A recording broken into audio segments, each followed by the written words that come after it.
to order. This is the meeting of the Alternative Energy Committee. And the time is now 7:39. And I think it's 7:47. is it? Oh, 7:47. Isn't that weird? My computer says 7:40. Wow, something's going on. I have to say something is going a little nuts on my end. So why let's consider ourselves started. I think we could have our speaker come while I try to get myself straightened out, because everything is all confused. Okay. So we'll make this official once I sort of get myself organized, but I think we should start with the speakers. Okay. Tony and Gabe are going to be promoted to panelist.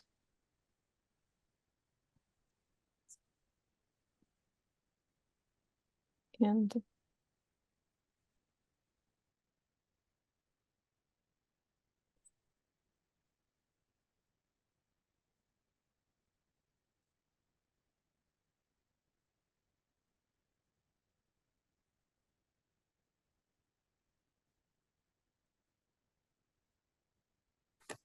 Okay, can you folks hear me? Yes. Great. I'll enable my video and hopefully it works.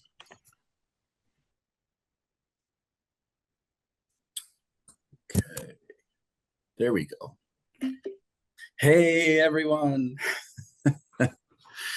I was gonna stay off screen because I haven't had dinner either, but that's quite all right. I'm primarily here to present what my company's put together for the town of Cohasset regarding Okay, wait a second. somebody's echoing. Yeah, you know what? I've just got to go shut this off. I'll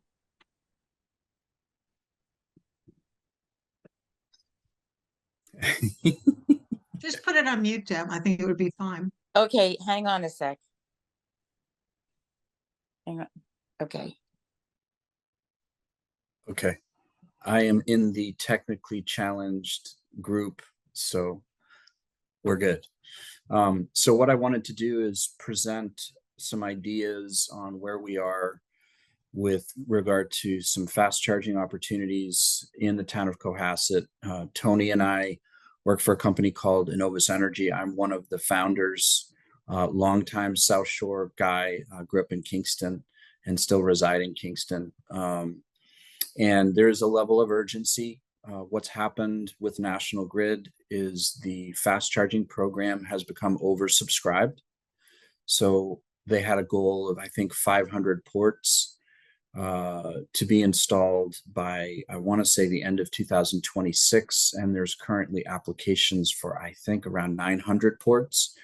What that means is normally there's a long extended period of time where we can evaluate things before deciding to go forward once we have an approval. Well, what they are now requiring is a 10-day approval. So once we get the approval for our customer, they essentially have 10 days to sign the site host agreement. That 10 days has now expired, but Tony's really, really tight with the person at National Grid that oversees the program. And so he's gotten her to extend the door open with the idea that we would have some kind of a decision in the next day or two, whether Cohasset's going to take advantage of the significant amount of money that's available right now, or if they don't want to, that money will go to other applications. I want to run this as a dialogue. I prefer not to just talk. I know Zoom is a little funny, but I want this to be sort of a back and forth. I did just present some of this information to Silver Lake. It looks like we're going to be doing some work for the school district down here as well. Basically, what's happening is EV adoption, it's here.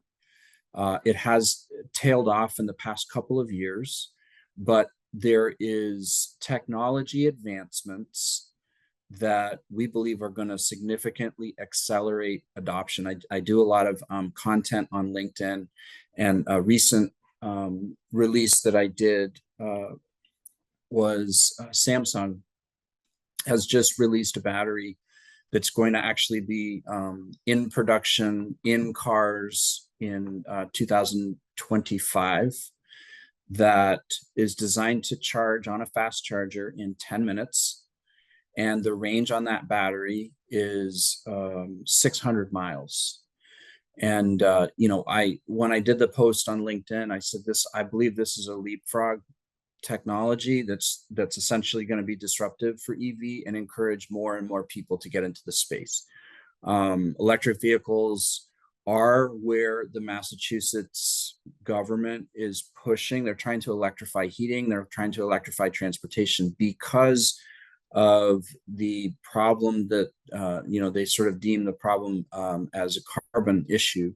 And the more we can decarbonize our environment, the better we're going to be off as a society, and sort of globally. That vision is growing in Europe as well. So we believe that EV is absolutely here. I drive an electric vehicle. I have for the past 3 years. I'm familiar with the downsides, the upsides, and I'm pretty sure I'm going to be driving an EV for the remainder of my days while I'm here. Basically, what's available right now for Cohasset is we've been able to secure, Tony, I think just nod for me if this is correct. I think we've been able to secure about $1.6 million in rebate.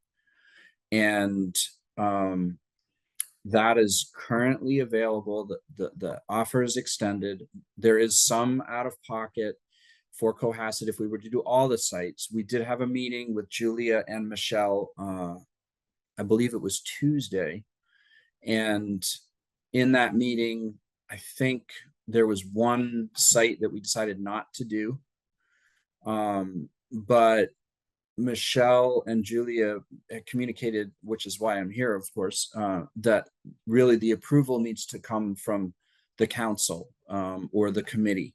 And I wanted to try and understand what the feeling is, or if there's any specific questions that you have around A, what we're presenting, and B, around technology itself.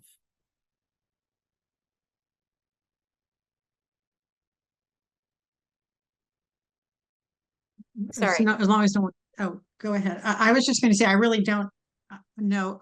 I'm not quite sure that I understand completely what the challenge is. So the challenge is that National Grid had agreed to 500 fast charging ports by 2026, and there are apps for 900. And just tell us how we fit into that scheme.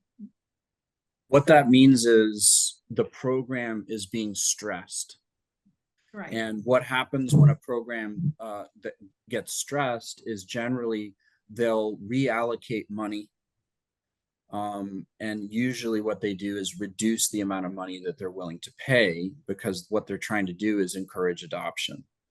So the problem is, because there's so many applications, National Grid wants to understand what's a real application that's going to go forward and what's people, pun intended, tire kicking. Somebody should laugh. But I'll just tell. So, and who are the entities that are submitting all of these apps? What kind of entities? Are they towns? Are there any individuals? Are they restaurants? I mean, can you just give us a sense? Sure. So, I mean, it's any commercial customer that wants to have fast charging would put an application in, and we have applications in. I think we have applications in for 800-ish ports. And we have them from public schools to town buildings, to hospitals, to liquor stores, restaurants. Barbara, to your point, Tony, what other sectors?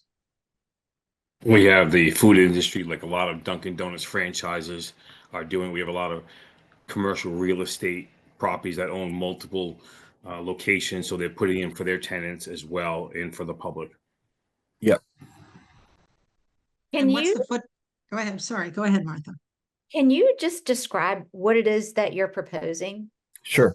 So there are 3 different types of electric vehicle chargers, and they go into this category: level 1, level 2, and level 3. Level 1 is literally plugging into a wall. When I just got my a plug-in hybrid, I would plug that into the wall. It's a 120-volt charger. That gets you roughly 4 miles of range per hour. So it's not very fast. Then there's level 2, which is long dwell time areas. And those run on 240 or 277 volt, like a dryer plug.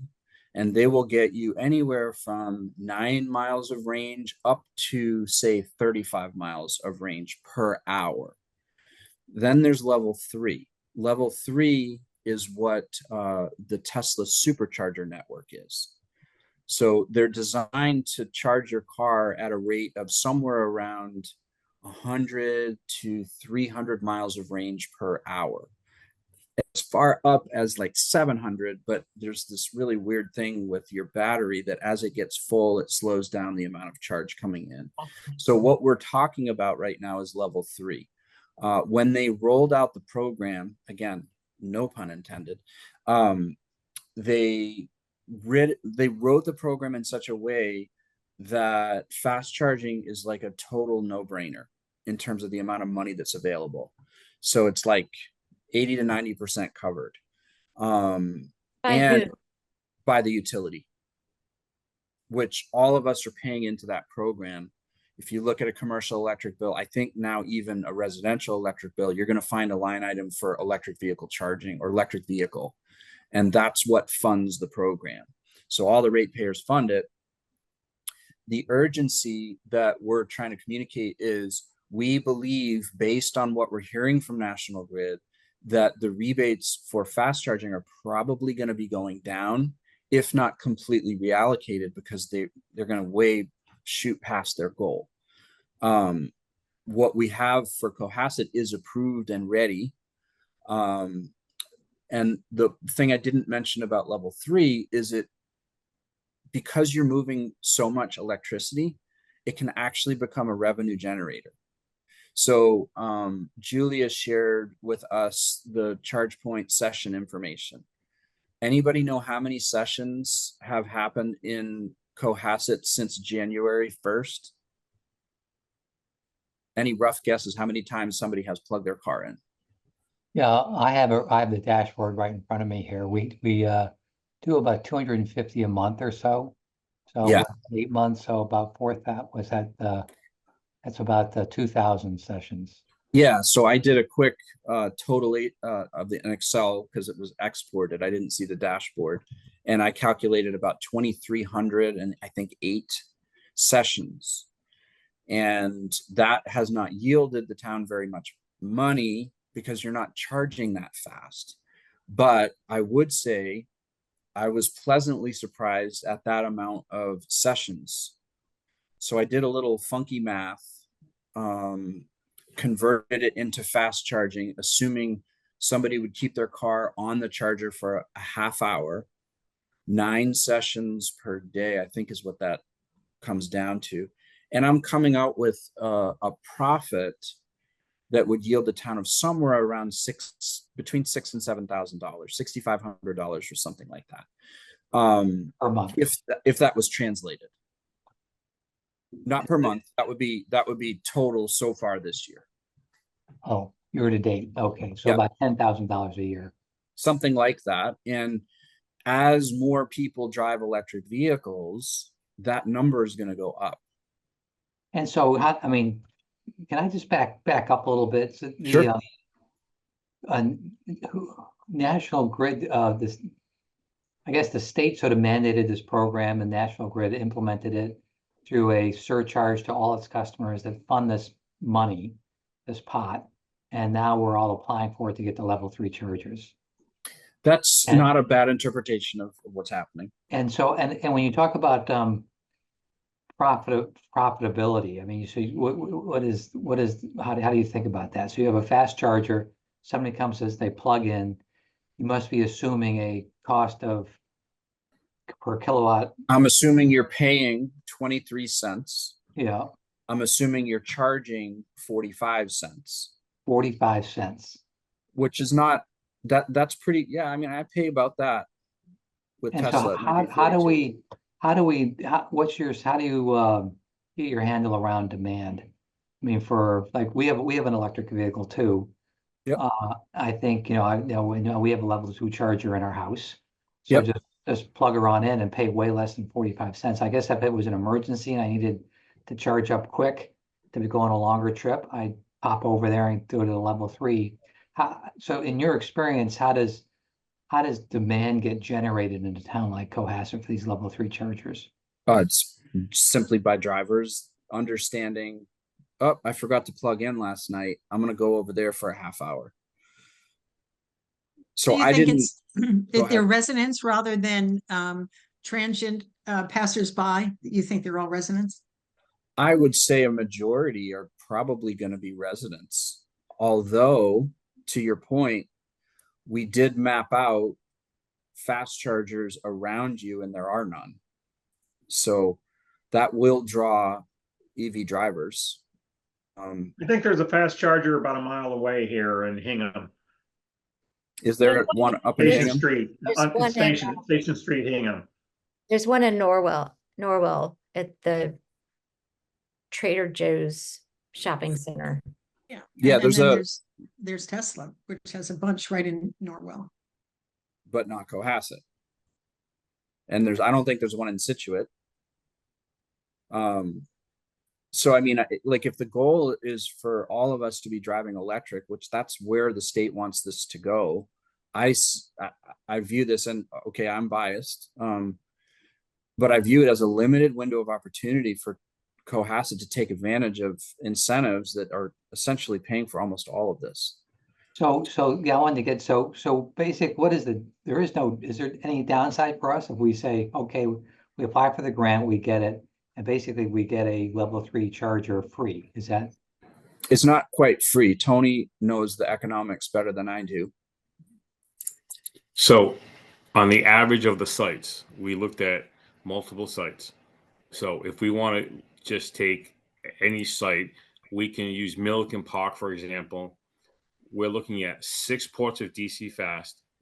The total project cost is $429,000.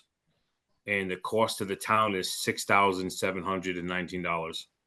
So the utility is covering approximately 98% of all the projects because we were early adopters to get the applications in about 7-8 months ago. Right. So this committee is advisory only. We can't make any decisions. I imagine who knows who gets to say we can spend $6,000? Well, I can answer that. And I think also, Tony, can you talk about the ongoing costs of maintaining the chargers? Because it's not just that upfront cost, right? Right. So that's the upfront cost for the project to be in the ground. It does cover 5 years of the software, and it does cover the initial first year of service and maintenance and everything. After that, there's an optional for the service, which we would come out and do every year, twice a year with those stations, which would be up to $3,600 per location. So it's $1,200 per station.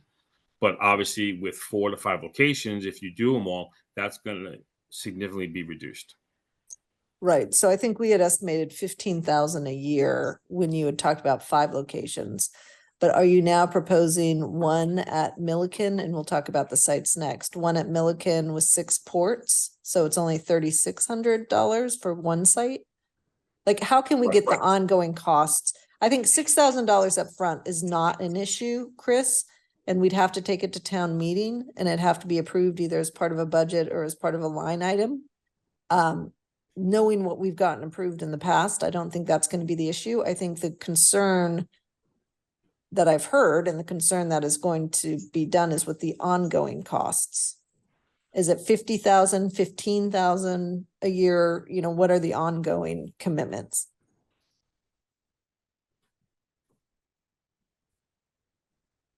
Sorry, I was on mute. With National Grid, by accepting their incentives, they want the stations to be active for 5 years. Now, in that 5 years, once the initial investment is done, it's just the cost of the maintenance package for that, which is approximately $1,200 per station. So at Milliken Field, when we talk ports, each station is 2 ports. So they were looking to do 6 ports, which would be 3 stations. So that's where the 1,200 times the 3 would be 3,600. But again, if we're doing 3 to 4 sites, of course, that'll be reduced.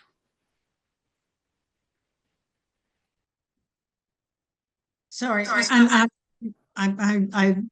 please forgive me. So we basically generate right now, if we looked at the number, it's 10 grand a year, right, for the fast charger. And it costs us $1,200 per station, assuming we get 6 ports in total. Is that correct? For each location, if you get 6 ports, it would probably be closer to 2,400 for 6 ports instead of the 3,600. Now, that's the maintenance, that's optional. That's not, you don't need to have that. We are in the first year, it's always included. So that's a maintenance program, an ongoing maintenance and service program. It's not needed.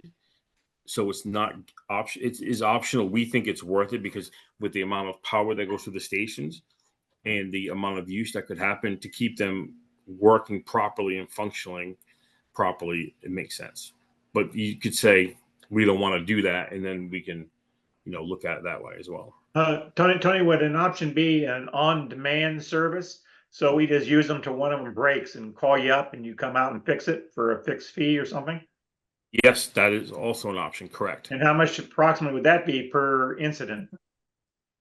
That would probably depend on what's broke. It's it'll be parts and labor, so time and material depends on what's broke. We would get out there and assess it, and then from there you would know. We'd get out and say, okay, this is what needs to be fixed, and then we'd provide the numbers to you guys. Even Hey, in the Tony, case of what's the vandalism? life expectancy? I'm sorry. The life expectancy of the chargers. Right now, they're saying at least 10 years. Okay. From That's the good to know. manufacturers. Could it be longer? I mean, it could, again, but that's what they're telling us. The manufacturer all about 10 years out. So let me interject. If the issue is not wanting an ongoing maintenance, what I recommend to most of my customers is the ongoing maintenance should be part of it. However, if after you get done with 12 months and you're not seeing the charging demand that we expect, at that point, you can pull out of the maintenance plan and avoid that invoice. There is some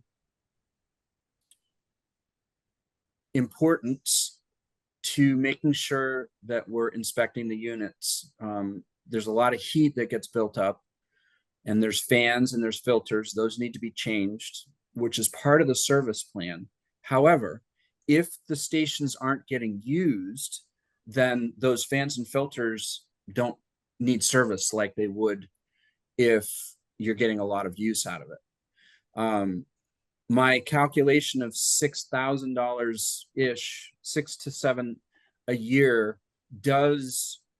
that's profit after the 1,200 is paid for.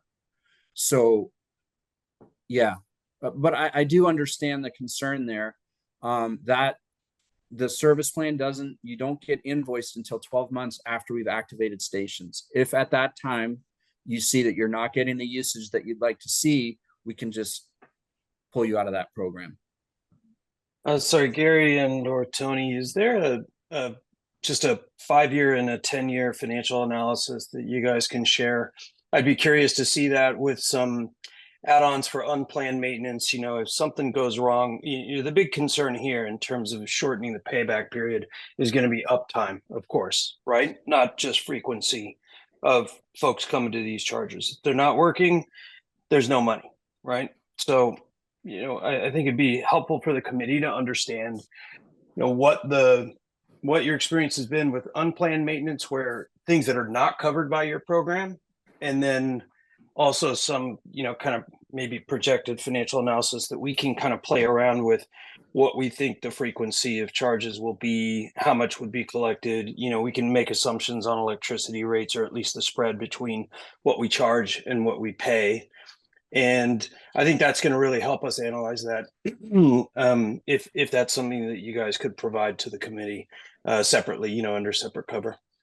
And then my second question is, and this getting to Tanya's point about the initial upfront versus the ongoing, do you all offer a structure that allows for a prepayment of multi-year service plan? I don't understand your question. Meaning, instead of paying $1,200 a year when we do the installation, it's like when you buy a car and you pay for maintenance for the next 4 years, right? Can we set it up to where that comes out of the upfront cost? It's built into the upfront cost. Yeah, I don't think that would be a problem. We could do that. Tanya, that's something I've seen in a variety of technologies, these maintenance plans, because sometimes there are advantages to having those costs built into the upfront, as opposed to having to be in a budgeted ongoing running cost. Yeah, I hear you, and spoken like a true CFO asking for the financials, and I appreciate that, Doran. We definitely would like to see the financials, and ideally in a spreadsheet that we can create a financial model and play around with the assumptions and potential distributions based on the data that we've been collecting on the level 2, recognizing they're not the same, right? They're probably going to attract different drivers. But those are great suggestions, Doran. Thank you. Can I on the site? Sorry, someone was talking. Sorry. Oh, yeah, we couldn't hear you that well, Tanya. The only thing I was going to ask is, so you think that the big surge in demand is going to come from the new Samsung, I guess they're solid state batteries. The chargers, I'm sorry for my naivete, but the fast chargers will charge the new Samsung solid state batteries. Same format. Yes. Yeah. And that's just one example of how the technology is continuing to improve. I think it's a very significant improvement. But there's going to be some other stuff that comes to market beyond that will make it more advantageous to drive EV. So for example, something I'm looking at, Dodge is about to release a pickup truck in 2025 called the Ram Charger. The Ram Charger has a battery that will go 149 miles. Not that great, right? However, with that Ram Charger, there is a gasoline engine that charges the battery while you're running. So the range on that truck is like 700 miles. Very, very significant. It doesn't completely get rid of fossil fuels, but the big challenge with EVs so far is long drives. Well, this addresses that problem.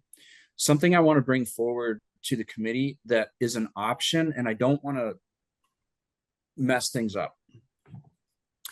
With some communities, we propose, and customers, we propose a third party that will make the investment. So there's no capital outlay for the town in this case. And that third party will handle the ongoing maintenance of the machines. Cohasset would provide the parking for 10 years.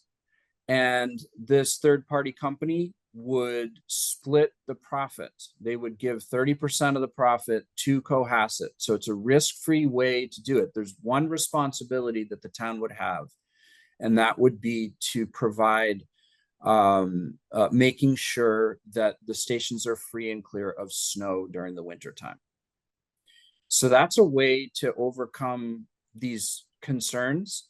I will say I'll send, or Tony can send a financial model for you to look at. On the financial model, we model it out at small, medium, and large. And, I don't know why I'm having a hard time communicating this. Light use, medium use, and heavy use. And light use produces, you know, somewhere around $5,000 of profit once the thing's paid for, the maintenance is paid for. Medium is like 14,000, and heavy use is like up around like I think 40,000. So does the town not want to pay that maintenance and not be able to achieve that? Or is it more important to have no risk and have somebody else take responsibility for the stations? So I do understand that this needs to go to town meeting. Whatever the board, the committee is going to recommend needs to go to town meeting. But we have to find out, like, if we can sign the site host agreement, which actually is non-binding, we can sign that site host agreement, lock the money down for the town so it's not going anywhere, and then decide how we're going to work it out. I would suggest that would be a really good way to go.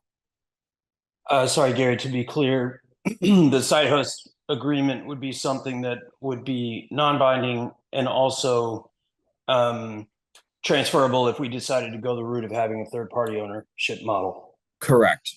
Okay. Yeah. Understood. But like, you know, Tony's getting calls every other day. What's going on with Cohasset? We're holding these applications open. For the benefit of the committee, that their third-party ownership model is quite common across a lot of renewable energy, as you guys all know. So EV charging is no different. I did also want to ask, and maybe this information is provided before and I missed it, but do we know the exact brand of charger and software provider that you all are proposing? Yeah, so the company that we're proposing is called Autel, AUTEL. They're a you know, multi-billion-dollar business that started in automotive. They make the little scan tool that tells the mechanic what's wrong with your car.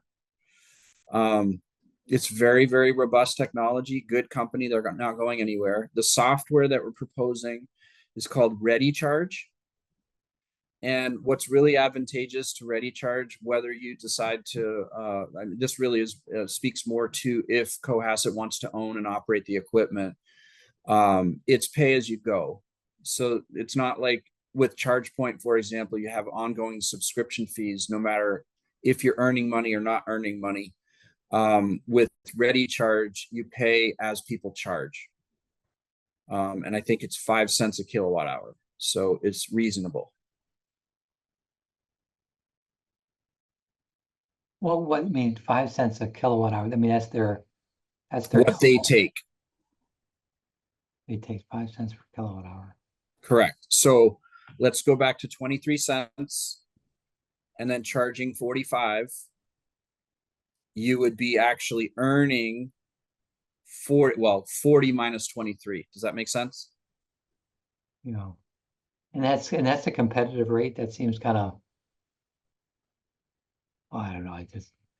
Yeah, I mean, Loop charges 10 cents a kilowatt hour, so it's competitive. Oh, and you know, like part of the maintenance plan, operation and maintenance, and again, I don't want to get into the weeds because I can maybe confuse things, but part of, if you own and operate and you carry a Novus with you through the maintenance plan, we can evaluate, all right, so many people are using the chargers in Cohasset, we're going to recommend that you take the Ready software, and instead of going pay as you go, you pay, I think it's $250 per port.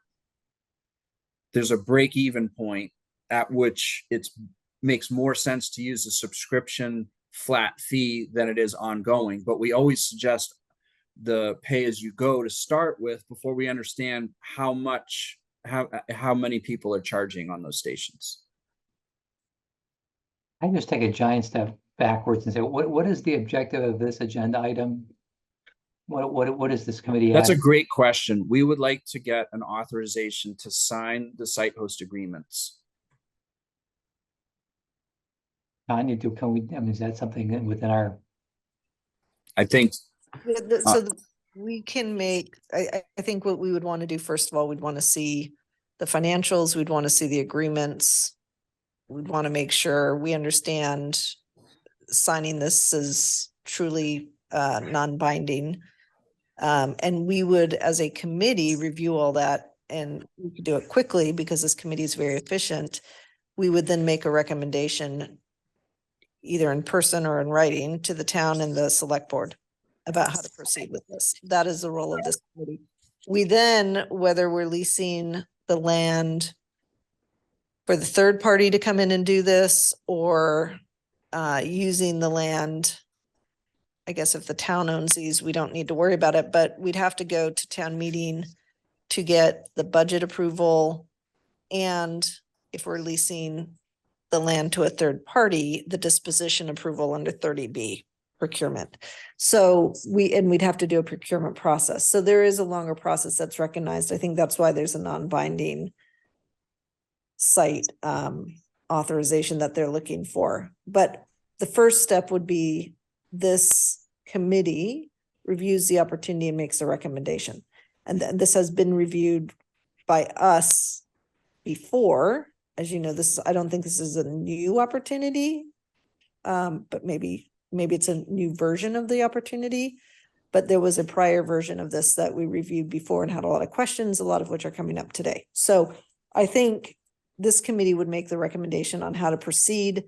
Then the town could go to other committees, or we could go to other committees like capital planning, who would definitely have to review it, advisory, who's in charge of the financial advice, who would have to review it. And we could choose as a committee to be the champion of this opportunity and explain it to the different committees, including the select board and the town, or we could just make our approval to the select board and let them and the town run with it. Does that answer your question, Chris? Yes, thank you.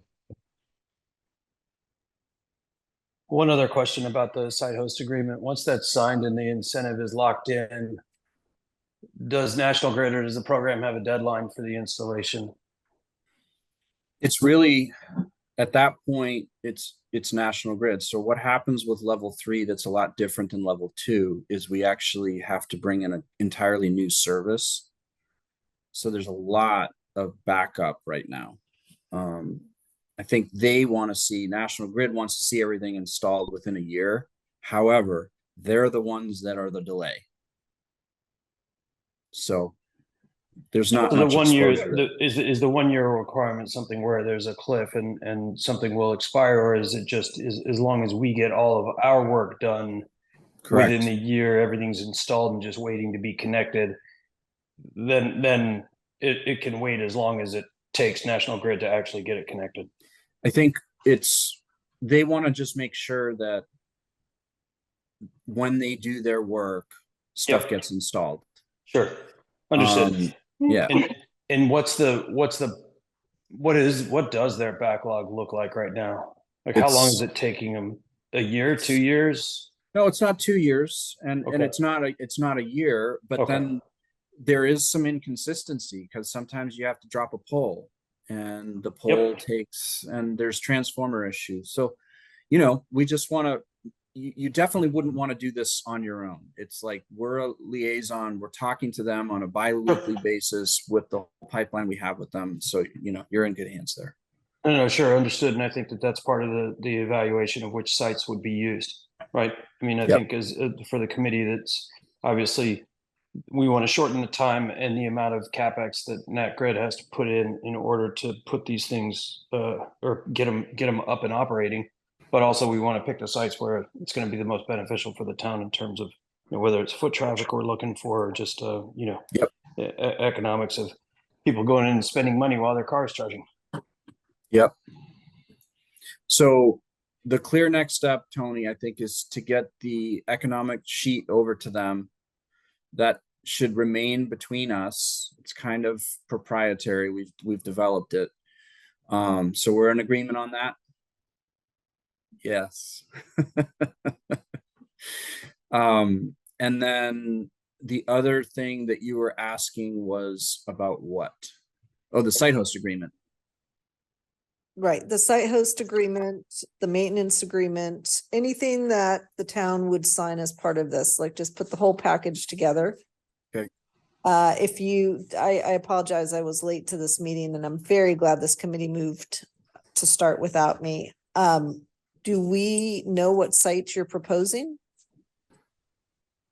I can tell you. So Julia and Michelle have copies of everything. They have the copies of the site host agreement from National Grid and everything else. But the sites we're looking at are Milliken Field, Sandy Beach, Town Hall, and Government Island was the fourth one. But Michelle feels that's not going to be the best option the way it's just laid out.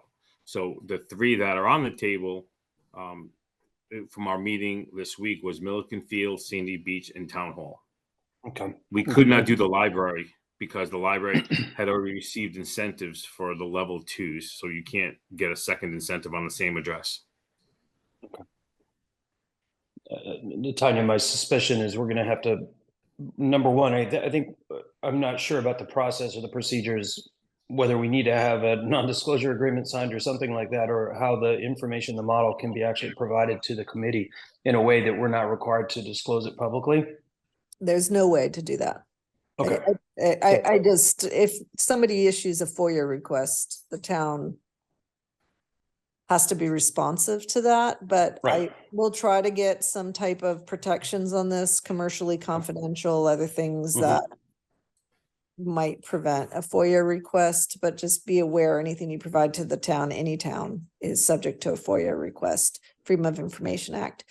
But I think definitely we can, I think the vote for tonight, if this committee is comfortable, is do we want to create a subcommittee that takes this on? 3 people, as our usual, to delve into the details and maybe even think about this more holistically. For example, do we want to create a charging depot at Milliken Field? Right? I think we had talked about some of these sites before, didn't think they were necessarily useful, but maybe there are creative ways to be thinking about this. I assume these sites were identified by National Grid as being able to host this level of charge. Is that right? Correct. Yeah. Yes. So these are National Grid said, knock out the sites that you already have received some incentives and let us look at our system and where can we host this type of charging. And we did have a talk with some people in the town a few months ago about were these options potential, and there was agreement. So that's why those 4 were submitted to National Grid, which was in the same realm where there is power. They have to bring power in Milliken Field. They do have to add a couple poles, so the power is not right on the field. But we've met with the engineers of National Grid on all 4 locations, so National Grid has power for all of them available. But who first identified these locations? I had a meeting with Nick, Jake, and Michelle probably 8 months ago. I'm going to say about 8 months ago. We talked about it. Okay. And the town lot, for example, we can't do that, have more there, the town parking lot, because we already have the level 2 chargers there. Where the library and rec center is?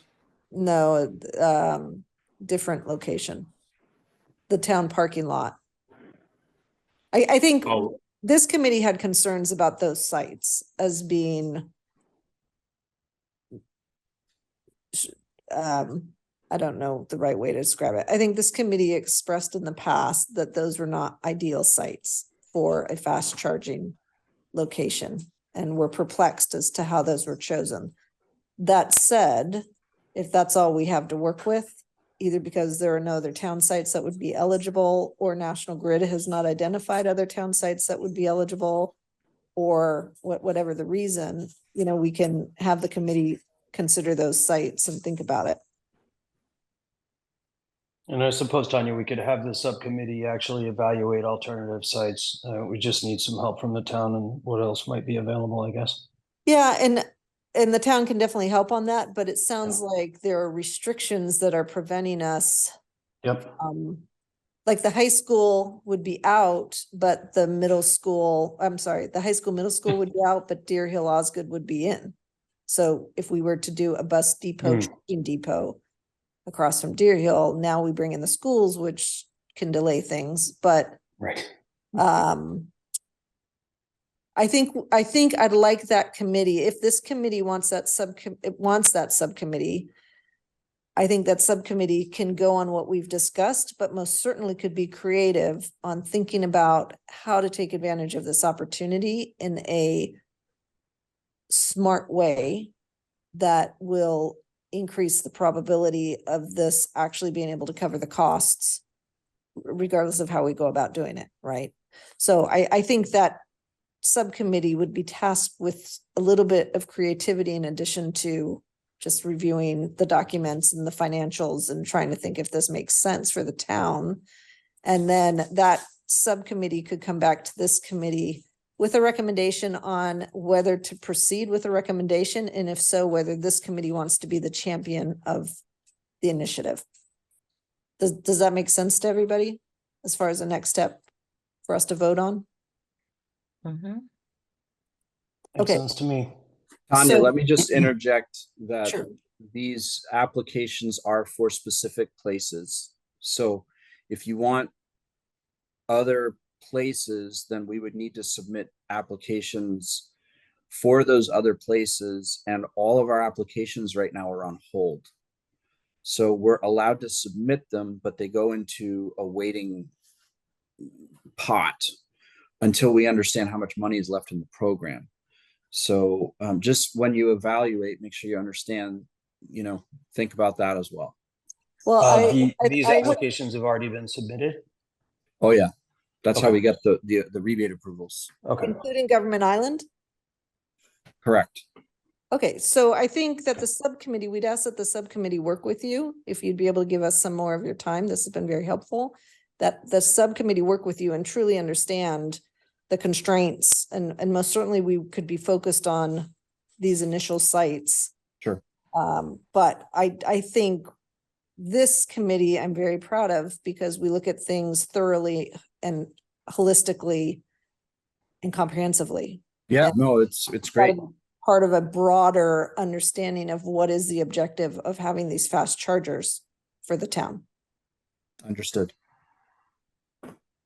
One right. other piece of information that would be helpful, sorry if I can add to the Oh, list please. of things to be sent, is a roadmap for completion, of development and installation of the projects and the timelines required, starting with when we sign the host agreement. If that I think that would just be helpful for us to be able to get a visual of what this involves and how long it takes. Appreciate Perfect. that. Yeah. Okay, so this is all very useful, and of course, the excellent meeting minutes will reflect a lot of this discussion to the benefit of the subcommittee, if that's what we choose to do. But given this conversation, I would entertain a motion to establish a subcommittee to comprehensively review this level 3 fast charger opportunity for the town. So moved. That's Doran. Second, Who's the second? Is that Tom Daly? yep. All right, so I have a motion by Doran Hole, a second by Tom Daly. Is there any discussion?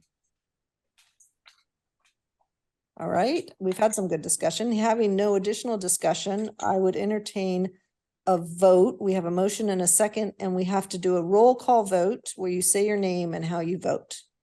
Chris Alves, aye. Tom Daly, aye. Martha Jimmy, I. Barbara Russell, aye. Steve Winter, aye. Debbie Cook, aye. Doran Hole, aye. And Tanya Bodell, aye. All right, so that's unanimous. Obviously, I think we need to have some speed with this. So my hope would be that that subcommittee could come together, be able to report back, ideally with a recommendation by the next meeting. But if you require more time, by no later than November, if that makes sense. But of course, we defer to the subcommittee on the timing, but I just want to emphasize, based on what we've heard, there is a timing issue and we need to be cognizant of that. So now that we've unanimously established that subcommittee, do we have the volunteers? I'm in. Doran? Excellent. Nobody else? One man subcommittee. We'll go You guys quick. are in trouble. We'll go quick. Well, I'll volunteer. I think it's an important project. So if somebody more qualified doesn't volunteer, I'll volunteer.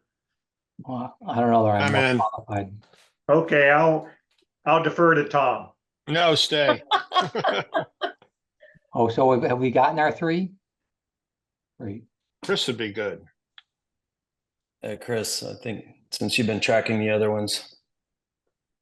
Now, I have a question, Tanya. Yes. So I presume that we need to get this work done here and a recommendation to the select board in time to get on the agenda for the next town meeting, right? No, I think we can set this up for the spring town meeting. For the spring town meeting? We will not have time. We will not have time to get it in the warrant before the December town meeting. Okay, how does that fit with National Grid's? I If think we it don't would- sign a site host agreement, there's nothing. No. It's Yeah. not, the site host agreement can be signed at any time. That does not require town meeting approval. Okay, Town meeting approval, because it's non-binding. The town meeting approval is required for expenditures and for disposition or acquisition of assets. And a lease is a disposition of assets. So we would need to go to town meeting for approval to spend. And if we're going to lease the land for somebody else to come in and install and operate the EV chargers, then it would be it would also have to go to town meeting. okay, I just don't see it realistically happening, and town meeting in the spring is when the budget happens, so that's the ideal time to ask for money. And it's also the ideal time to ask for approval to lease property if that's what we choose to do.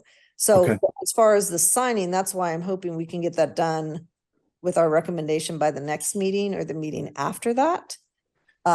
But again, it depends on what the language is and that it truly is non-binding, and anybody who works with towns usually requires, understands there's a time frame associated with approvals that go behind a non-binding site hosting agreement.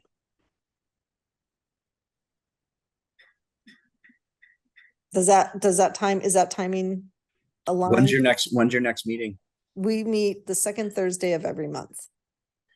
So another month. I don't know that they're gonna hold the money for you guys.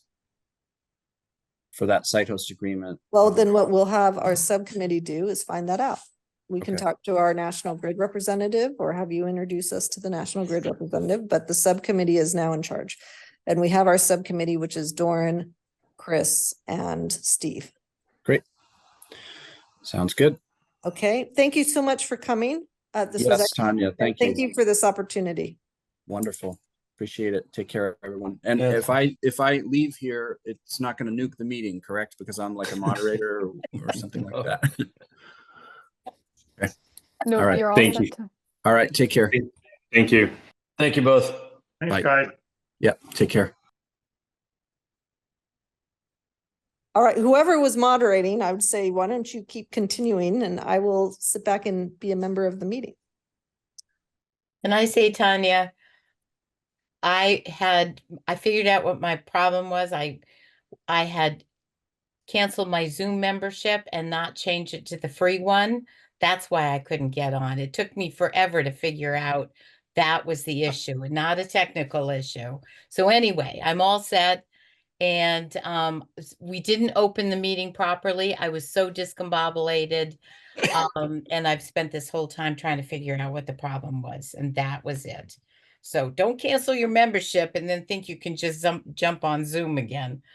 But so anyway, so it would be fine if you took over moderating. Okay, so did we open the meeting? Did we officially open the meeting? Not really. We said the time and that was about it. And I couldn't get my anything to work, but Okay, but we had a quorum. I didn't even announce that, but we had a quorum, definitely. You don't have to announce it, we do. So I think we announced the time that the meeting was started and we had a quorum and we jumped into it. But what I'm hearing you say is we did not approve the meeting minutes. Nope. No. Okay, that's all right. I'm glad we jumped in and I apologize that I was late. It was my fault. So why don't we now do some administrivia before we start doing our updates? If I'm frozen on the screen, it's because I'm doing this from my phone, and for some reason, it seems like I can either speak or you can see me move, but not both. So we'll just keep doing this. I don't know. All right, well, let's go to the meeting minutes. Hopefully you've had time to review those excellent meeting minutes. I'll give you a moment and then I'd entertain a motion to approve them. And we'll have to do a roll call vote for that. So I'd entertain a motion in a second when you're ready. Well, I'm ready because I read them before the meeting, Me so too. I'll make the motion that we approve the minutes. Thank you, Steve. Steve has made a motion to approve the minutes. Who seconded? I'll Second. second. Oh, we all want to. Everybody seconded. I'll pick Tom, but that was Tom, right? Yes. All right, Tom, you get to second. Excellent. Any discussion? Okay, let's do a roll call vote. Tanya Bodell, aye. Chris Alderson, aye. Martha Tom Gay. Daly, aye. Steve Winter, aye. Debbie Cook, aye. Russell, I. Doran Hole, aye. All right, excellent. Can I interject something really quickly? I'm gonna have to hop off in probably 20 minutes or so. And Julia, I will use the recording to do the minutes for the rest of the meeting after I'm gone. So I don't know how quickly you can get them up on the website, but the sooner the better. Are you there, Julia? Yes, these minutes for this meeting. Yes, that's right. I think that Tanya drafts the minutes, if I'm correct, or is that something that the liaison will do moving forward? No, what she's asking for, Julia, is the recording. So Oh, the recording. she needs the Yes. recording to finish the meeting minutes. Then what the process is, just so everybody knows what goes on behind the curtain. Martha does her amazing meeting minutes, sends me a draft. I review them, turn it into a final draft and send out to everybody for review. And then once we get our vote of approval, I've just finalized them and send them for posting. Okay, understood. Thank you. As for the recording, I can send you the Zoom recording. As for putting it onto the YouTube Cohasset channel, I'd have to reach out to Kevin Perry and just get a status on when he can get that up. Okay. Yeah, All right. I think the key thing is getting a copy of the link to Martha. It doesn't matter if it's posted or not. Okay, Super. Thank you so much. of Tanya, course. since Martha needs to leave, can we do have the agenda out of order and talk about electric or about golf carts before she leaves? Yes. Why don't we, is everybody okay if we move the electric golf carts up? Mhm. And let's get Martha's stuff done first, which is actually is like half the meeting, but that's okay. Thank you, Martha. So, No, actually, I'm gonna hand it over to Chris. 'Cause he okay, did all of the research, the relevant research. excellent. All right, electric golf carts. All right, well, let me, we can be really quick. Martha, what I'll do is I'll sort of do the run through and then maybe you can fill in where things that I left off. Okay. So when you think about electric golf carts, just at a high level, well, let me not bury the lead. I think Martha's and my conclusion is that Cohasset really is not a community that is well suited to promote golf carts heavily. Okay, so that's the conclusion. And so how we got there is, I think there are a lot of pros to this. Of course, you reduce your carbon footprint. You know, if everybody's driving a golf cart through Cohasset, you'd have a lot less traffic, a lot more parking, you'd have traffic reduction. It's more cost effective overall. You get a real community feel from everybody running around in golf carts.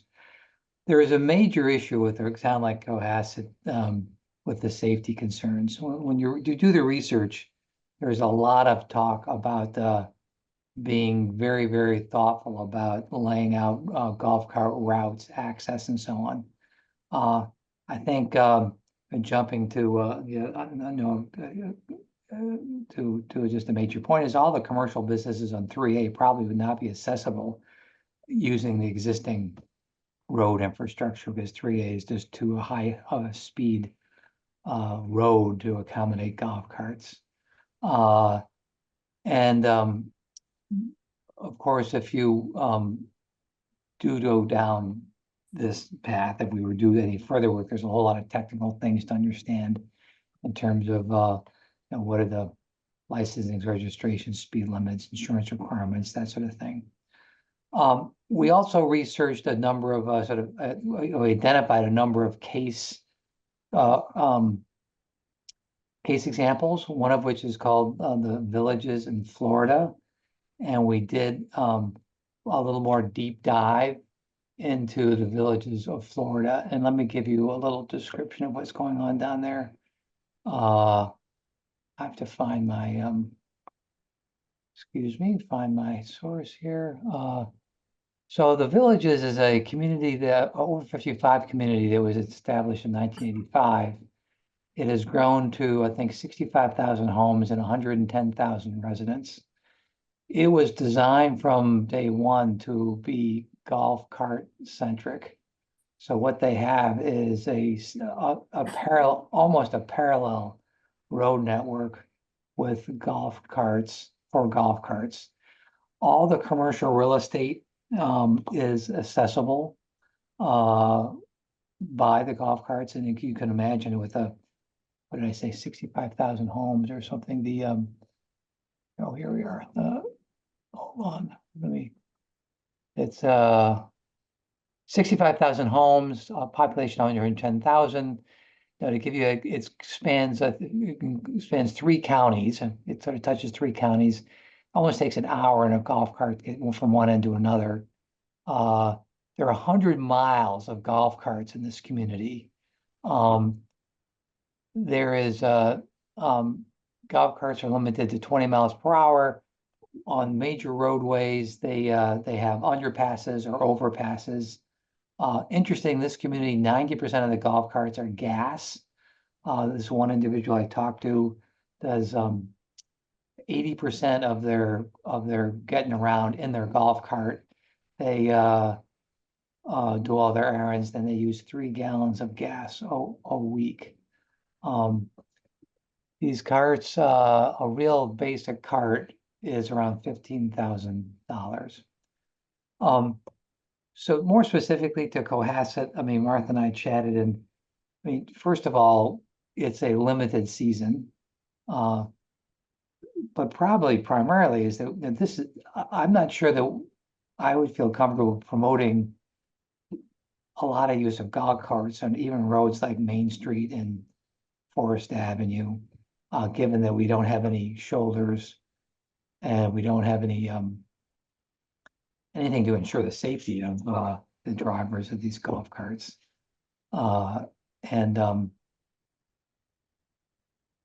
Let's see, that's it at a high level. Martha, what would you add to that?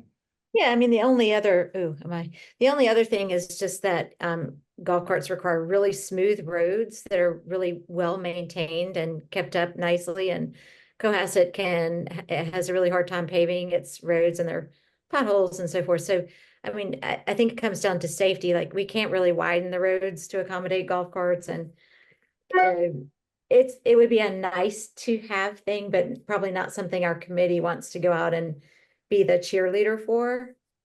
Can I ask a question? Does anybody know what the status of the sidewalk committee is?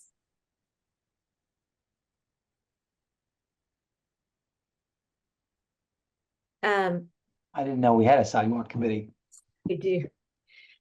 I think Barbara and Tom and I were all at the meeting where there was a big discussion about road paving and sidewalks, and it just seemed like it was a knuckle biter just to raise the money to pave the roads, right, Tom? Yeah. I just, not to get into the details of the method to my madness, but I wonder if this is a topic better addressed by that committee. Can I Well, ask a fundamental question? Yes. before. So what was the genesis of how this idea of golf carts was tossed to the AEC? The chief of police is a big proponent of golf carts. And when the Massachusetts rule changed that allowed golf carts to be licensed as licensed vehicles and registered in Massachusetts, he saw this as a potential opportunity for the town and described it to the select board. And either at that meeting from him, or I think the select board said, oh, you should talk to the Alternative Energy Committee and see if this is something that they'd want to take on. And he texted me and asked if this was something that we wanted to champion from the perspective of the carbon reductions, I think was a thought. But there are a lot of aspects of this that aren't just environmental. And I think that's where this committee has been struggling a little bit to understand why it's here. And if this is not something that we feel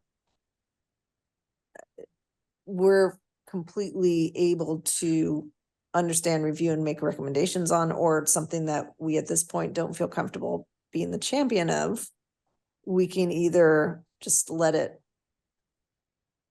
wither away Die a or try to natural find another death. home. Yeah. Can I I saw a golf cart on the street the other day, by the library.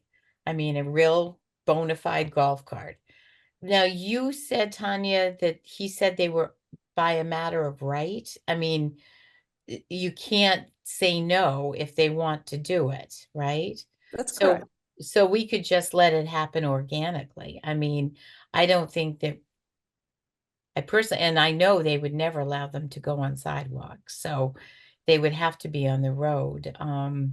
So I feel like just let it go organically. And I mean, there was somebody driving down the road in his golf cart the other day, so I should point out that it's illegal to ride a bicycle on a sidewalk.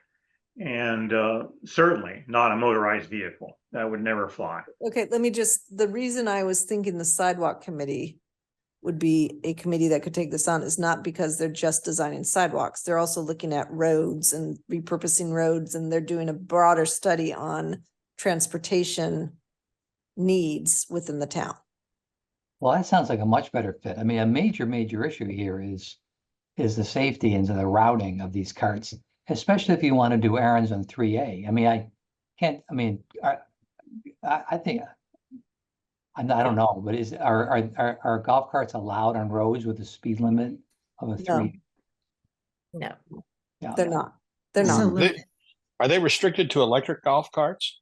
No, and that is why this committee might be interested, because if it happens organically without guidance from this committee, and I don't know the answer, it may lean towards diesel or gasoline versus electric, renewable.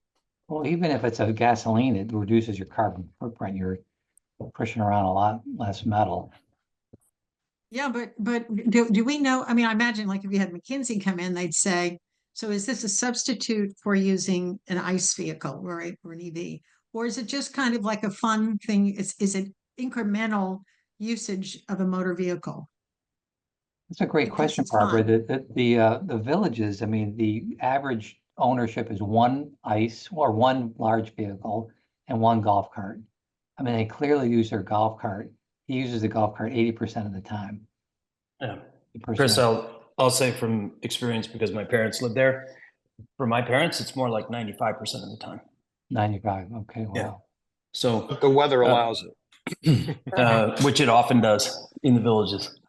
Yeah, the weather's the difference, the big Yeah, difference. I have to say, Chris, I agree with your analysis, or more your conclusion that this is probably not something for this committee to necessarily promote. I think that we can maybe suggest the sidewalk committee consider whether there's scope for pathways for golf carts that increase the safety, but letting the increase in golf cart usage around town just kind of happen organically. And then perhaps there is a time when we can suggest that if your golf cart is electric, here we've got some charging, potential in town. At a time when the nexus between alternative energy and the golf cart usage becomes more clear.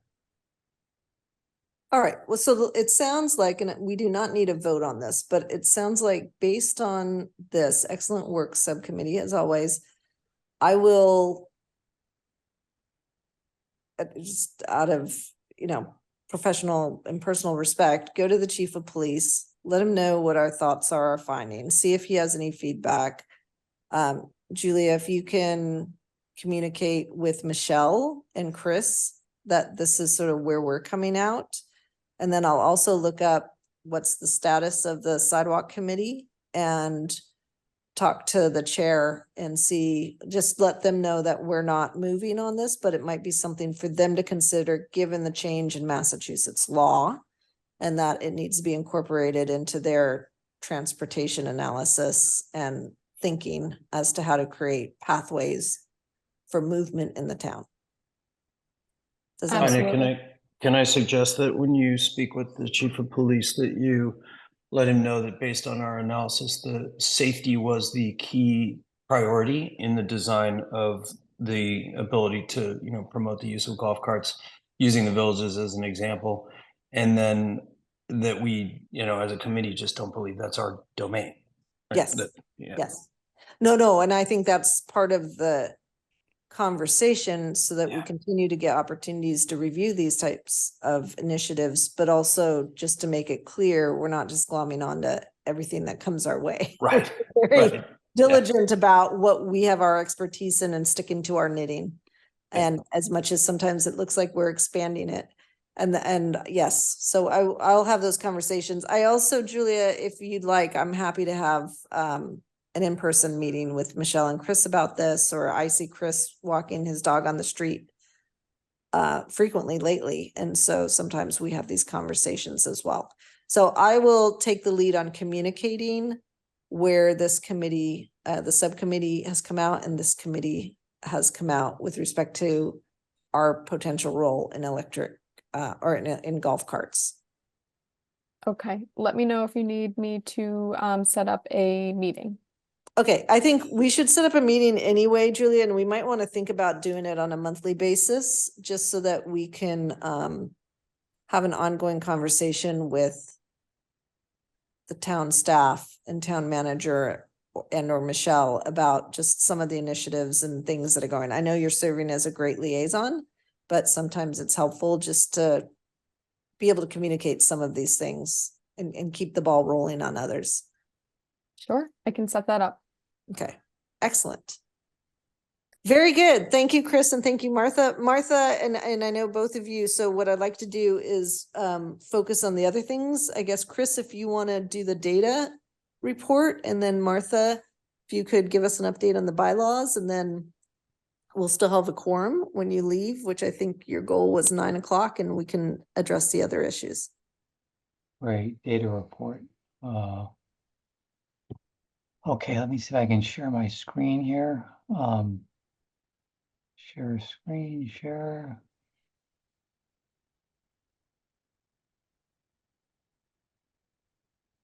All right, everybody see the data report?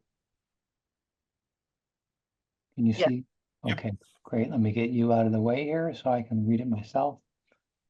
Okay, September, remember, is a partial month, so it's better to look through August. And just from a unique driver perspective, it's on a slow decline, June 108, July 99, August 90.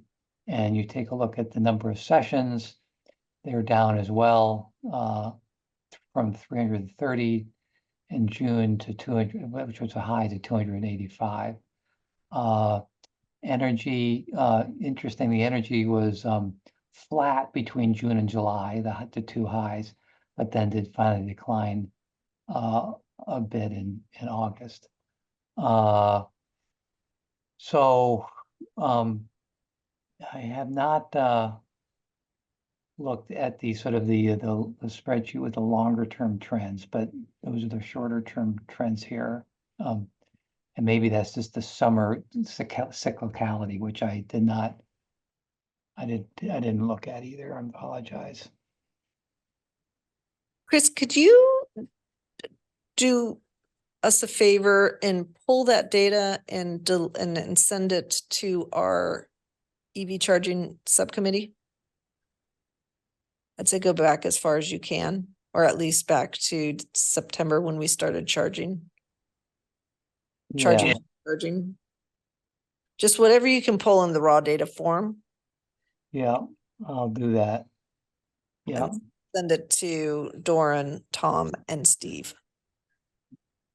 Chris, I wonder if it might be appropriate and useful to ask the Hingham people, perhaps call Brianna and ask her what the usage has been on their chargers, and in particular the level 3 charger that they have that I mentioned. I think it might be useful for us to gauge the possible usage we might expect if we knew how much usage that the Hingham light plant is getting on their level 3 charger.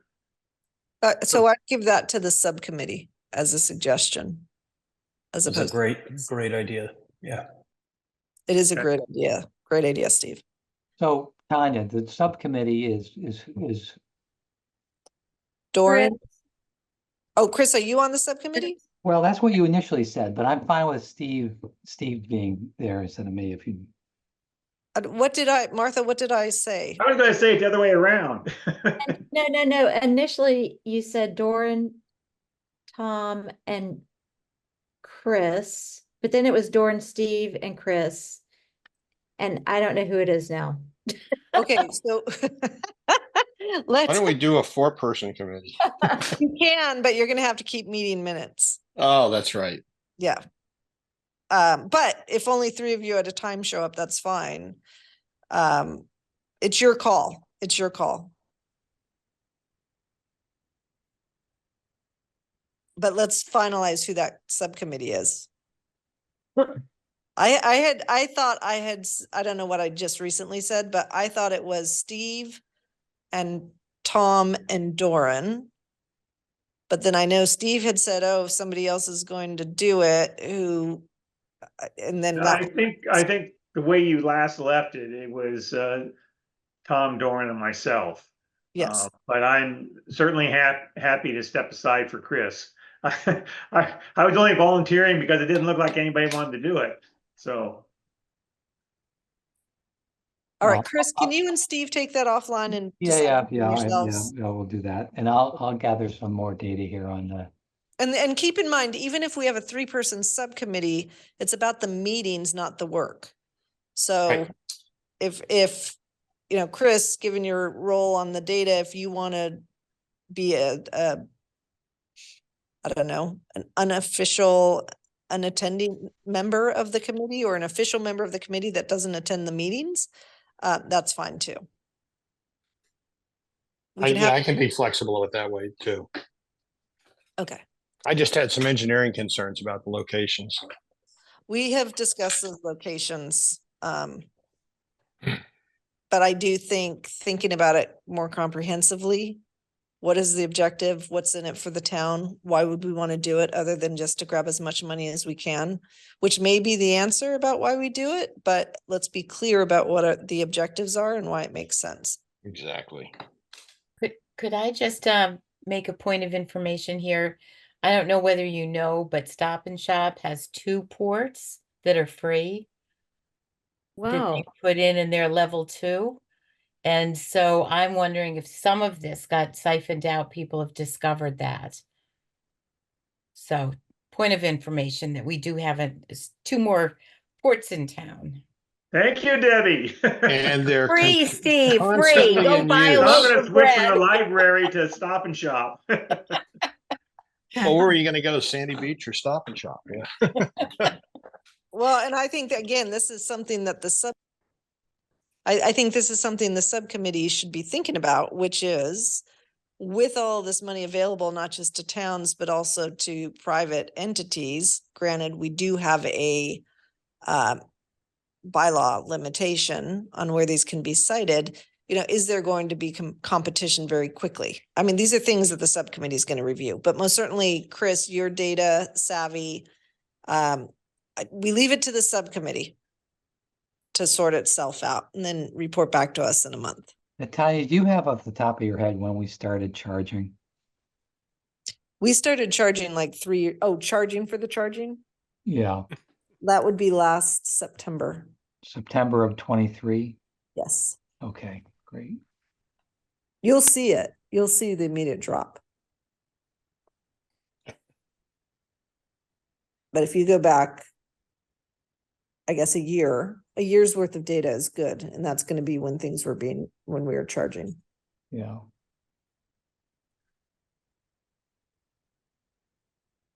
Okay, great. All right, should I stop sharing? Yes. Yes. Solar, I will send out the update and we can include it in the meeting minutes. And I have gotten access and have been in conversation with NLX about getting access to the bus data. And we'll get a couple of other people with access as well. It's supposedly not hard and it hasn't gone into my spam box, but I don't know where the invite went. So we are making progress on the bus data, which is good. Okay. All right. Thank you, Chris. Martha, do you want to give us an update? Is there anything to update us on the bylaw subcommittee? We had a Really, great the only thing is that I circle back with Tom Callahan to tell him what we had come up with and then to ask him for his opinion. And he basically said that he had already decided to shove the battery storage potential bylaw off to the spring. And he thought it was fine to leave it out. So I think that's where it is. And that's it. There are no other bylaws that are under review right now. All right. That sounds great. Thank you. Okay. Thank you, you two. Let's go back to the rest of the stuff. I think we can go very quickly down the list. Select board presentation, made the presentation. We circulated that around. Martha is going to do screenshots and include it as an attachment to the meeting minutes for today, just so it's in the record. And we can always go to our meeting minutes and get the presentations we made to the select board. I think it was a very positive meeting. They were engaged. The MOU, we'll get an update on, but the MOU seemed to be ready to go with the exception of one comment, which was a hope that we could get a symmetrical indemnity provision. Right now it was indemnifying National Grid, but not the town. And that was the one subject to that. Chris took it on, but basically the select board gave approval for the town to finish the negotiations and move forward with signing it. They liked the opportunity. So very well done by that subcommittee. The other was with respect to the heavier lift, as we know, of the Climate Leaders Program. And there was interest, there was support. And I think that the issue is more of how do we time this? Who should be the champion? How should it be presented to the town? How does it get on the town meeting for approval? How do we socialize it? And so there was no vote taken, but there was discussion. And my general feel, both from a subsequent conversation with the town manager, but also from the comments from the select board, is it's not a no. It is a probably yes, but there's it needs to be laid out so that it moves forward successfully. And that seemed to be the pause. And they never take a vote the first time we present anything to them. So this was letting them know this is happening. And there's some thinking being done at that point. But I thought it was very positive. I don't know if anybody else was listening in or watching and had some thoughts on how it was perceived.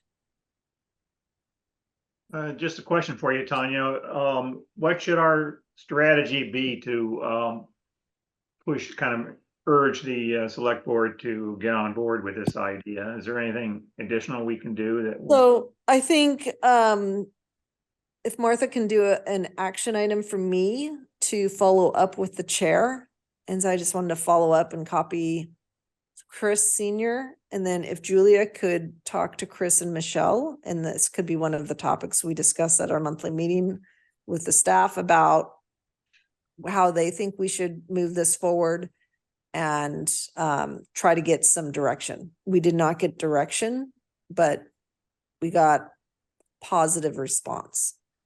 So why don't I follow up to try to get some actual direction? Okay. I have one comment to make. I don't know if anybody else has noticed, but DOER has come up with some minor suggested revisions to the building codes, the stretch code and the specialized code, generally to clarify some language as to what qualifies as new construction versus, just a minor addition to your house or whatever. And also some slight relaxation of the requirements, and they're asking for public comment at this point before they finalize any changes. I just wanted to mention that there are some changes that probably the people would like, especially the building trades will like, because it makes it a little bit easier for them. Okay. Not sure I'm so happy about the changes, but anyway. All right, good. Thank you. Great update. And thank you for monitoring that, Steve, keeping us up to date. Debbie, did you have anything that you wanted to add on the MOU?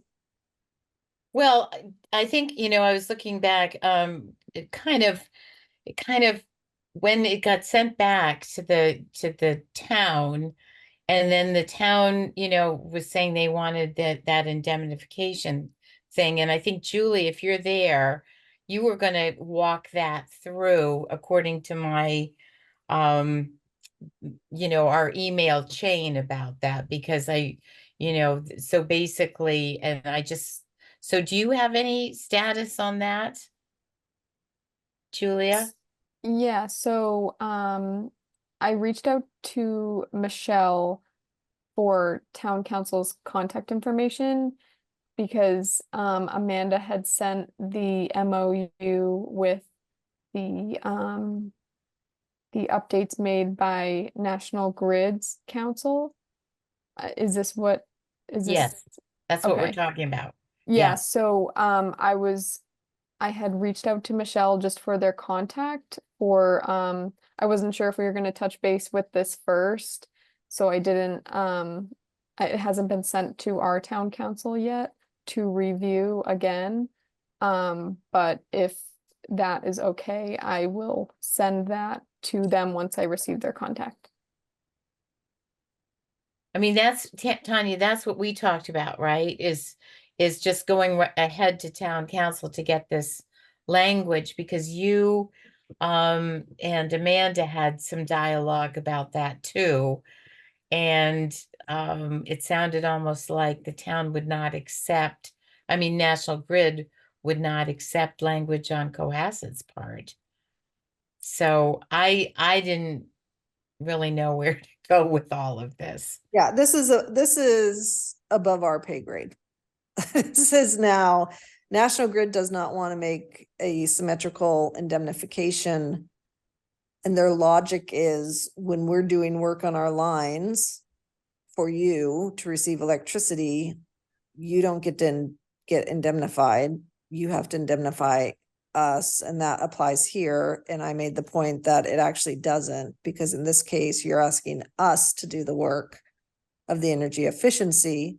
And so therefore it should be symmetrical, but I did say it's not my decision. It's not the committee's decision. This is between the town council and National Grid's council, and that needs to be done. So Julia, if you could coordinate with Chris and town council, and this was a suggestion from a select board member who felt the indemnification should be symmetrical without the background of the traditional contracts that National Grid has where it is not symmetrical. But if you could just get it done, just move it forward. I mean, there's nothing for this committee to add at this point, other than trying to keep things moving forward. But we're gonna delegate that to you, Julia. Okay, that sounds great. Thanks. Perfect. But Thank you. my understanding is that for this particular MOU, you know, Amanda's take on this was that was not germane to this particular MOU. So I think that has to factor in the discussion, that comment was more about the technical assistance they're going to provide and things. It's not, you know, anything to do with actual delivery, right? I mean, it's all about just giving guidance and help in reduction. So I sort of felt that discussion was not germane at all, but I don't I think don't know. either of us are lawyers, and I No, think we're not. we need But to. I'm just, you know, it doesn't seem like a deal breaker, and I just really want this to go forward, and I know things are sort of stalemated right now. Well, I don't think I think Julia, I'm not convinced it's stalemated. I think Julia needs to take it to town council and to the town. And the town council need to get comfortable with it. And ideally sign it. And if National Grid's not going to move, then the town was given the authority by the select board to finalize negotiations and sign what needs to be signed, with the understanding that the comment was made about the symmetrical indemnity. So Julia, it's now in your hands. We hope that this can be signed by the next meeting. Absolutely. I'll send it their way. Okay, thank you.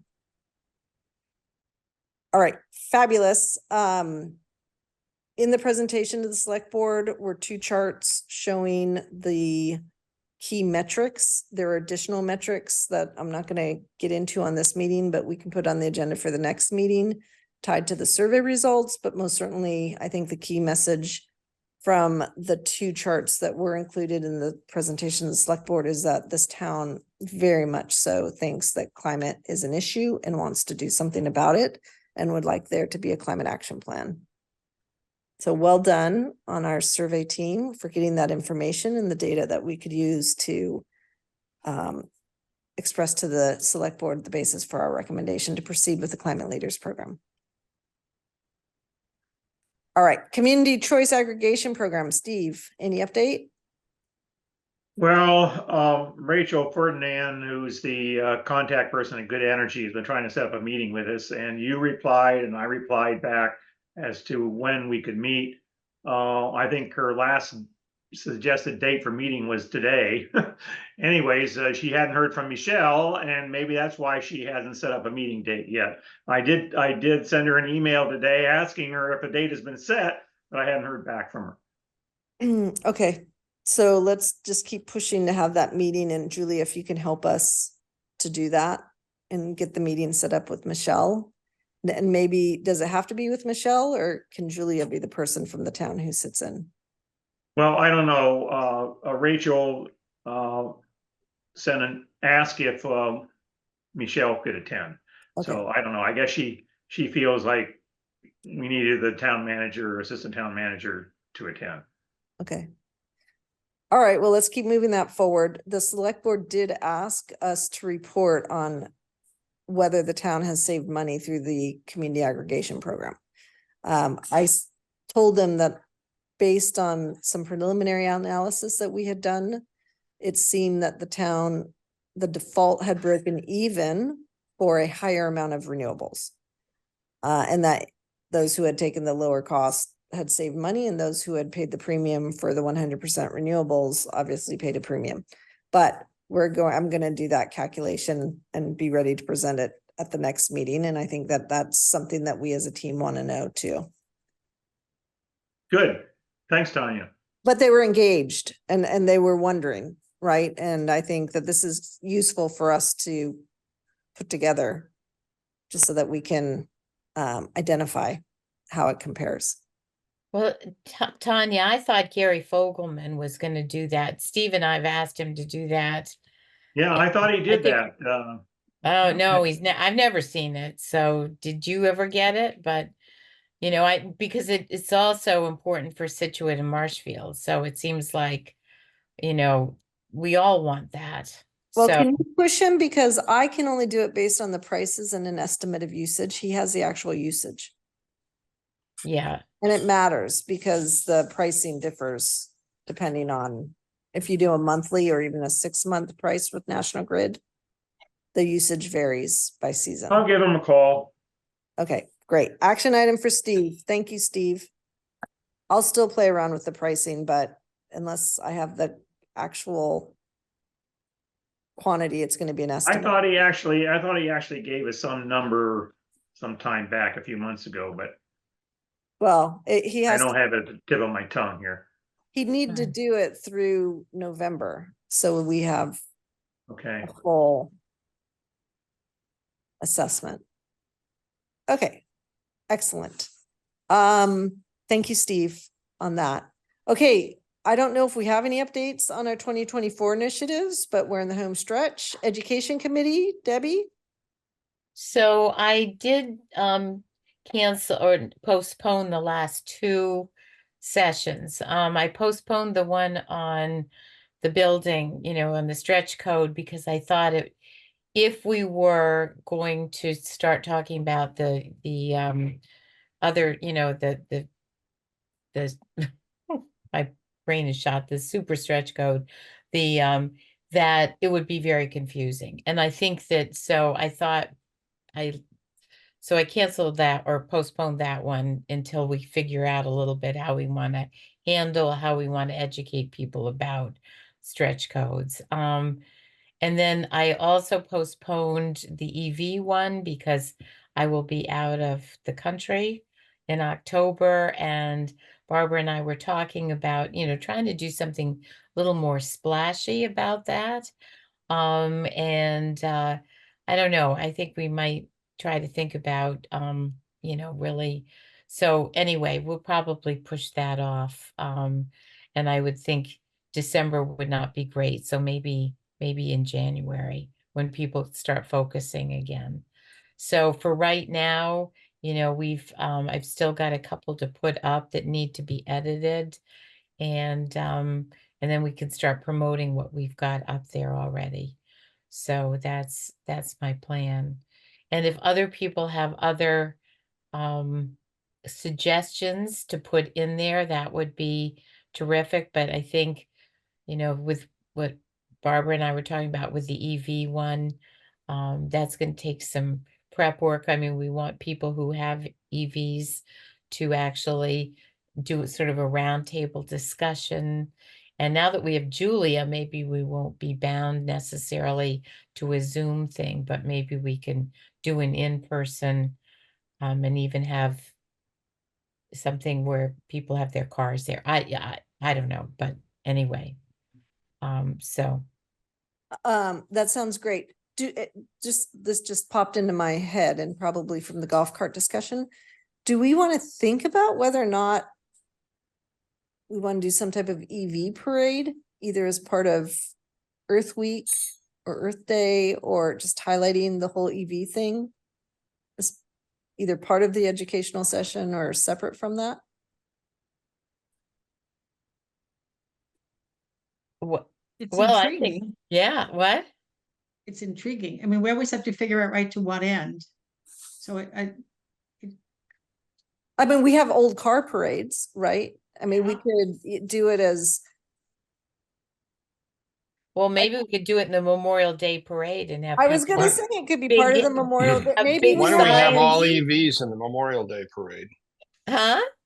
All I like that. EVs. I like that, Tom. Yeah, it would be very cool if people could have people sitting in the back of their Rivians, and we could have all those There are- decorated and there are a lot veterans of in a them. Rivian. Let me tell you, I don't know how many, but I hear them go by my house on South Main Street a lot, It's an lot. obnoxious noise, isn't it?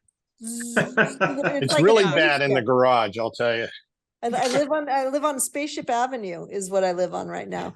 So, yeah, no, I guess for the education subcommittee, maybe think about, is there something fun we can do? As the EVs really are, we are a cluster. It's the demographic that was anticipated to be a cluster, and I feel like we are getting more and more EVs in town, and maybe start highlighting them, the red, white, and blue Teslas at the beginning of the Memorial Day parade line, or following up at the end, or whatever. I mean, there just might be all sorts of ways we can continue to highlight EVs and educate, maybe not through a video, but through actual awareness events like that. So anyway, something to think about. Oh, Yeah, by I the way, like the that reminds birthday me, I and- want to bring up something. Yes. I understand that the town of Cohasset recently purchased a new vehicle. And I don't know whether it's a replacement of a earlier vehicle or if it's a new addition to the fleet. Because according to the Green Communities requirement, if it's a replacement, it must be a electric vehicle. If it's an addition to the fleet, no. Now, I think maybe this is a different understanding than what you have, Tanya, but I just wanted to mention that and ask about it. I don't have any understanding of this detail. I mean, I'm basing this on my involvement early on when we got in approved for green communities, and I actually put together the inventory of vehicles that Cohasset had, and anyways, it was very clear in the requirements for green communities that to stay in good standing, that was the requirement, and any replacement vehicle needed to be an EV if there was an appropriate vehicle available. Like you couldn't replace a dump truck, say with an EV dump truck, but you know, any vehicle for which there was an appropriate EV model that should be procured. So I just wanted to mention that, and I don't know if anybody on the Cohasset procurement committee, Michelle or whoever, actually looked into that. Could we have Well, why purchased don't an we do EV? this before we draw conclusions or make assumptions? It is part of the requirement. There's a requirement related to the fleet in the Green Communities Act. I don't know exactly what it is. There is one in a Climate Leaders program.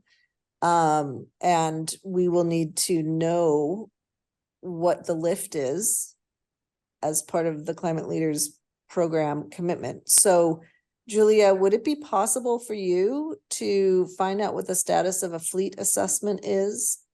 I think National Grid was in the process of doing one, and what the fleet looks like and what the recent additions have been and whether or not they're in compliance with the Green Communities program. Yes. Perfect. That is a big action item for you, Julie, but I believe in you. Thank you. I know you can do it.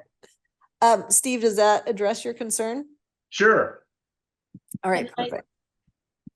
One of the requirements obviously is that, is to have the town commit to, EV first for the Climate Leaders Program. I mean, that it's a formal, Yeah, that document. means not just replacement vehicles, but any new additions to the fleet. Right, that That's the difference between the unless- requirement for the Climate Leaders Program and the old Green Communities Program. And it seems to me that we could split that out, and because that's just a select board signing it, right? I don't feel like that needs to go to town meeting as under the Climate Leaders, but something we could maybe push sooner than a whole year away, or until the spring, I mean, and see about at least getting that one done. Well, regardless, I think getting the information pulled together, Julia, I think Debbie's comments hopefully are providing context on how important this task is. To pull together the information so we know what the fleet looks like, to know if the town's already doing what they're supposed to be doing, and what it would look like going forward. And then we can, as a committee, decide how we want to proceed with that information. Okay, and is this looking at the requirements for the Climate Leaders and the Green Communities? Correct. Okay. Again, just so we understand what the difference is. If the difference is simply you have to replace any new vehicle or not replace any new, just we need to understand the difference between the requirements. I think Steve did a good explanation, but let's confirm that and get an estimate, maybe based on anticipated replacements. I believe there's a capital plan. We can look at that and see what that would mean. How many electric vehicles would have to come into the fleet over the next 5 years, 10 years?